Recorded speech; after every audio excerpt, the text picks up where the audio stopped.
اعوذ باللہ السمیع العلیم من الشیطان الرجیم بسم اللہ الرحمن الرحیم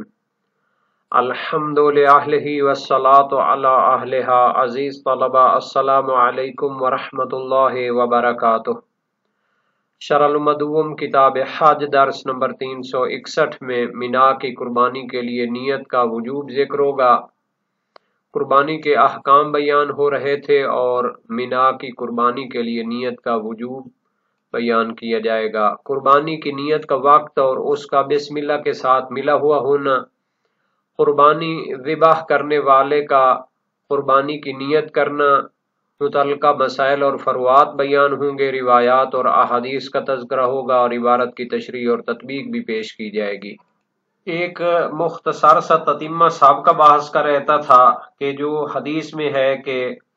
اتنا موٹا تازہ ہونا چاہیے جانور کے ینظر و یمشی و یبرک و یبعر فی سواد، تو علماء شیعہ و فقہا نے اس کی تفسیر میں اختلاف کیا ہے۔ علامہ ابن ادریس ہلی نے کہا ہے کہ جانور کے یہ مقامات سیاہ ہونے چاہیے، اور علامہ ہلی نے مختلف شیعہ میں اور مقداد فاضل مقداد نے تنقیح رائے میں اور محقق ہلی نے شرائع الاسلام میں کہا ہے کہ وہ قربانی کا جانور اتنا بڑا ہونا چاہیے کہ اس کی آنکھوں پر چربی ہو اور اس کے اپنے سائے میں بیٹھتا ہو اور اپنے سائے میں اٹھتا ہو۔ اور شہید اول نے دروس شرعیہ میں اور شہید ثانی نے مسالک الافہام میں فرمایا ہے کہ مراد سیاہی سے کنایا ہے اس چراگاہ کا سرسبز ہونا اور وہ سیاہی مائل ہونا مراد ہے۔ تو اس کے مطابق معنی یہ ہوگا کہ قربانی اس سیاہی مائل سرسبز و شاداب چراگاہ میں چرتی رہی ہو اور وہ موٹی تازی ہو چکی ہو۔ اور شہید اول نے دروس شرعیہ میں قطب راوندی سے ناقل کیا ہے کہ فرمایا یہ جو تفسیریں ہیں یہ اہل بیت سے منقول ہیں۔ بہرحال واضح ہے کہ یہ تین جو تفسیریں بیان کی گئی ہیں تو دوم اور سیوم کی بنیاد پر تو یہ اس کے موٹے تازے ہونے میں مبالغہ ہے، اور پہلے کی بنیاد پر یہ مستقل اوصاف ہیں اور ان کے استحباب کا علیحدہ حکم دیا جا سکتا ہے۔ اور جو شہید ثانی نے فرمایا تھا کہ بعض روایات میں ہے وَيَبْعُرُ فِي سَوَادٍ، تو یہ صحیح ہے، محمد ابن مسلم کوفی سقفی میں ہے۔ اور ایک حکم بیان کیا تھا کہ اونٹ اور گائے کا تو مؤنث ہونا اور بکریوں میں سے اس کا مذکر ہونا قربانی کے لیے یہ مستحب ہے۔ تو یہ معاویہ بن عمار کی روایت امام صادق علیہ السلام سے، ثم اشتر ہدیہ کا ان کان من البدن او من البقرہ والا فاجعلہ کبشا سمینا فحلا فإن لم تجد کبشا فحلا فموجعا من الظان فإن لم تجد فتیسا فإن لم تجد فما تیسر لك علیک وعظم شعائر اللہ۔ وسائل شیعہ باب ہشتم ابواب الذبح حدیث اول ہے۔ ترجمہ اردو وسائل شیعہ صفحہ 94 جلد 10 میں یہ حدیث موجود ہے۔ امام صادق علیہ السلام فرمایا پھر اپنی قربانی خرید اگر اونٹ یا گائے کی قسم سے ہو، ورنہ موٹے نر مینڈے کی قربانی دے، اگر وہ بھی مل نہ سکے تو پھر خصیتین کوٹے ہوئے دمبا کی قربانی کر، اور اگر وہ بھی نہ مل سکے تو پھر بکرے کی قربانی دی جائے، اور اگر وہ بھی دستیاب نہ ہو تو پھر جو بھی میسر ہو، اور شاعر اللہ کی تعظیم کرو۔ تہذیب الاحکام سے یہ روایت لی گئی ہے شیخ طوسی کی سند سے۔ اب فرماتے ہیں وَتَجِبُ النِّيَّةُ قَبْلَ الذَّبْحِ مُقَارَنَةً لَهُ وَلَوْ تَعَذَّرَ الْجَمْعُ بَيْنَهَا وَبَيْنَ الذِّكْرِ فِي أَوَّلِهِ قَدَّمَهَا عَلَيْهِ مُقْتَصِرًا مِّنْهُ عَلَى أَقَلِّهِ جَمْعًا بَيْنَ الْحَقَّيْنِ۔ قربانی کرنے میں جو چیز واجب ہے اس کو بیان کرنا چاہتے ہیں کہ نیت واجب ہے کہ حیوان کو ذبح کرنے سے پہلے اس کو کرنا چاہیے، اور وہ ذبح کی ابتدا کے ساتھ ہم زمان نیت ہو، اس معنی میں کہ نیت کے بعد بلا فاصلہ اس حیوان کو ذبح کیا جائے، اور چونکہ ذبح کرنے کے لیے بسم اللہ بھی کہنا ہوتی ہے تو اس کو بسم اللہ کے ساتھ ملا ہونا چاہیے۔ واجب ہے کہ جب بسم اللہ کرتے ہیں حیوان کو ذبح کرنے کے لیے اس کے ساتھ نیت ہونی چاہیے، اور اگر ممکن ہو کہ نیت اور بسم اللہ کو ہم زمان ذبح کے ساتھ جمع کریں تو اس صورت میں یہی کرنا چاہیے، یعنی جب بسم اللہ کہے تو اس کے ساتھ ہم زمان نیت کرے اور حیوان کو ذبح کرے۔ چونکہ نیت کو تو زبان پہ لانے کی ضرورت نہیں ہوتی، یہ قلبی امر ہے، دل میں اس کو لانا ہوتا ہے، تو اس لیے ممکن ہے کہ بسم اللہ کہنے کے ساتھ نیت موجود ہو، اور اگر نیت کو بسم اللہ کہنے کے ساتھ ایک وقت میں حیوان کو ذبح کرنے کی ابتدا میں جمع نہ کر سکے تو اس صورت میں نیت کو بسم اللہ کہنے سے پہلے کر لے، اور بسم اللہ کہنے میں بھی اس کی کم ترین مقدار واجب پر اکتفا کرے تاکہ زیادہ فاصلہ نیت اور ذبح کرنے کے درمیان واقع نہ ہو۔ تو اس طرح نیت اور بسم اللہ کہنے کے حق کے درمیان جام بندی ہو سکتی ہے، کیونکہ ذبح کرنے کے لیے بسم اللہ کہنا بھی واجب ہے، اس کو بھی ترک نہیں کر سکتے، اور نیت بھی واجب ہے، جتنا ممکن ہو اس کو حیوان کو ذبح کرنے کے ساتھ ہم زمان اور ملا ہوا ہونا چاہیے۔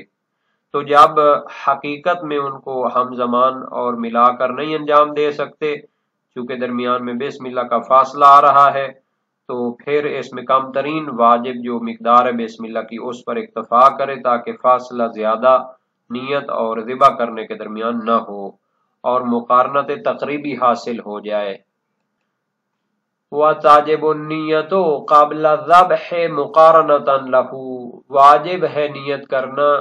حیوان کو ذبح کرنے سے پہلے جو اس کے ساتھ ملی ہوئی ہو، ذبح کرنے کے ساتھ ملی ہوئی ہو۔ وَلَوْ تَعَذَّرَ الْجَمْعُ بَيْنَهَا وَبَيْنَ الذِّكْرِ فِي أَوَّلِهِ،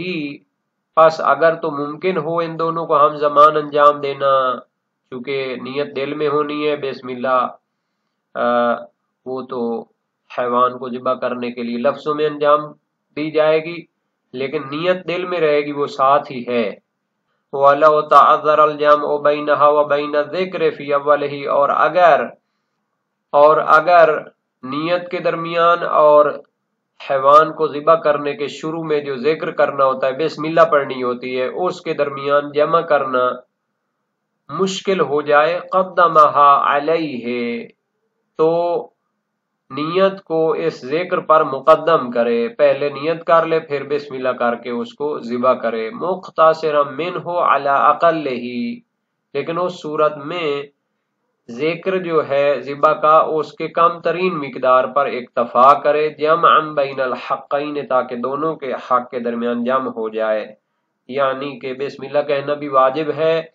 اور نیت کا ذبح کے ساتھ ملا ہوا ہونا بھی واجب ہے، تو درمیان میں اگر بسم اللہ کا فاصلہ ہے تو اس کی مختصر مقدار پر اکتفا کرے۔ وَيَتَوَلَّاهَا الذَّابِحُ سَوَاءٌ كَانَ هُوَ الْحَاجَّ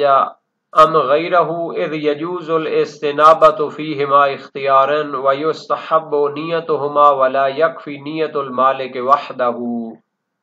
نیز فرماتے ہیں کہ نیت کو انجام دینا اس کی ذمہ داری ہے جو حیوان کو ذبح کرنے والا ہے،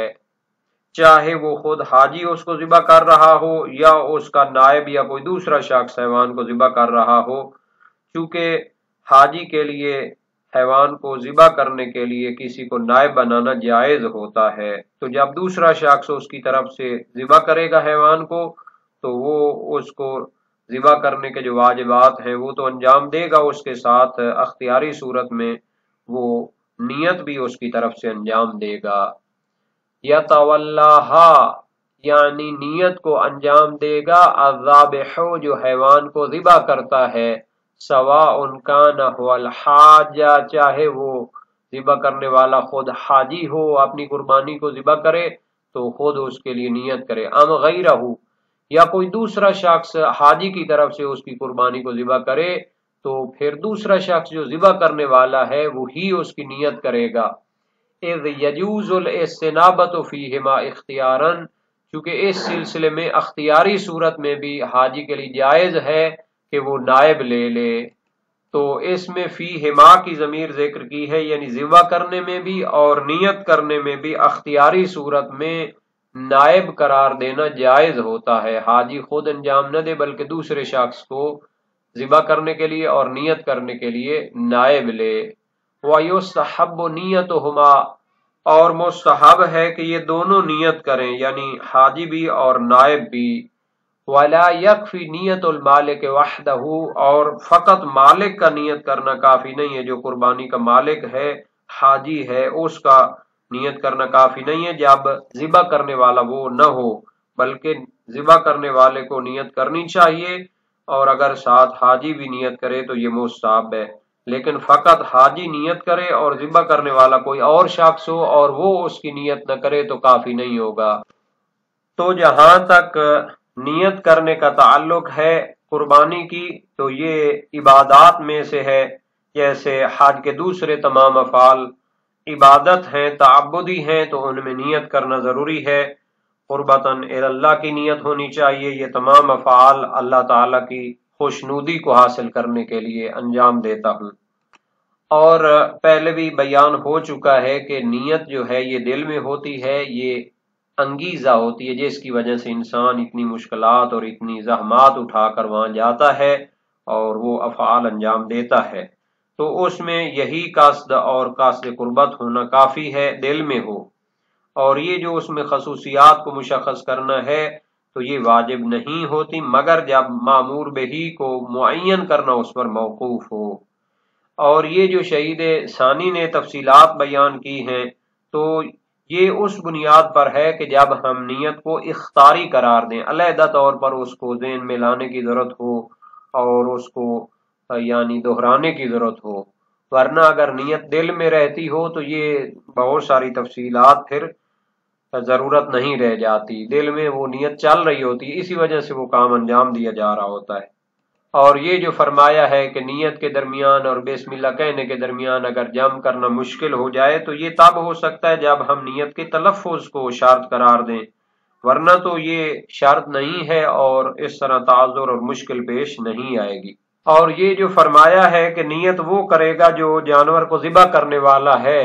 تو اگر وہ خود حاجی ہوگا تو وہ اپنی قربانی کی خود نیت کرے گا، لیکن اگر دوسرا شخص اس کی طرف سے قربانی کو ذبح کرنے والا ہو تو وہ چونکہ ذبح کرنے میں اور نیت کرنے میں نائب ہے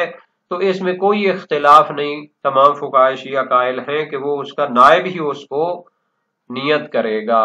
اور ذبح کرنے میں اور نیت کرنے میں اختیاری صورت میں نائب لینا جائز ہوتا ہے، تو اس کی دلیل صحیح ہے۔ علی بن جعفر عریضی جلیل القدر سے کا راوی ہیں، امام موسیٰ کاظم علیہ السلام سے روایت کرتے ہیں، سألتہ عن الاضحیۃ یخطئ الذی یذبحها فیسمی غیر صاحبها اتجزی عن صاحب الاضحیہ فقال نعم انما له ما نوى۔ وسائل شیعہ باب 29 ابواب الذبح حدیث اول ہے۔ میں نے آپ سے سوال کیا قربانی کے بارے میں کہ اس کو ذبح کرنے والے سے غلطی ہو جاتی ہے اور اس کے مالک کے علاوہ کسی اور کا نام لے لیتا ہے، تو کیا جس نے قربانی خرید کر اس کو نائب قرار دیا ہے کہ وہ اس کو کرے ذبح، تو کیا وہ کافی ہوگی اس کی طرف سے، مالک کی طرف سے؟ فرمایا ہاں، اس کی نیت میں جو تھا وہی کافی ہے، یہ جو اس نے بول کر معین کرنا ہے یہ ضروری نہیں ہوتا۔ تو یہ حدیث ظہور رکھتی ہے کہ ذبح کرنے کے معاملے میں اور نیت کے معاملے میں وہ نائب بنا سکتا ہے، اور اس طرح اور بھی بہت ساری روایات اور نصوص ہیں اہل بیت کی طرف سے جو اس کے جواز پر دلالت کرتی ہیں۔ ترجمہ اردو وسائل شیعہ جلد 10 صفحہ 112۔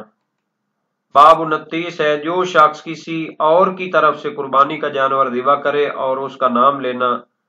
غلطی کرے تو اس کے مالک کی طرف سے کافی ہے۔ اس طرح اگر اسے نام بھول جائے یا سرے سے نام ہی نہ لے اور بعد میں یاد آ جائے تب بھی کافی ہے۔ اور جو شخص کسی کی طرف سے حج کرے تو اس کے لیے ایک ہی جانور کافی ہے۔ یہ عنوان ہے، اور یہ جو روایت ہے علی بن جعفر عریضی کی، تو یہ پہلی حدیث ہے اس باب کی۔ قربانی کرنے والا مالک کا اصل نام بھول جائے اور غلطی سے کسی اور کا نام لے لے تو آیا وہ قربانی اصلی مالک کی طرف سے کافی ہوگی یا نہیں؟ فرمایا ہاں کافی ہے، اس کے لیے وہی ہے جس کی اس نے نیت کی ہے، تہذیب الاحکام شیخ طوسی کی، من لا یحضرہ الفقیہ شیخ صدوق علیہ رحمہ کی، بہار الانوار میں بھی یہ حدیث موجود ہے اور قرب الاسناد میں بھی یہ حدیث موجود ہے۔ شیخ طوسی کی سند سے یہاں وسائل الشیعہ میں نقل کی گئی ہے۔ اور اس طرح اس باب میں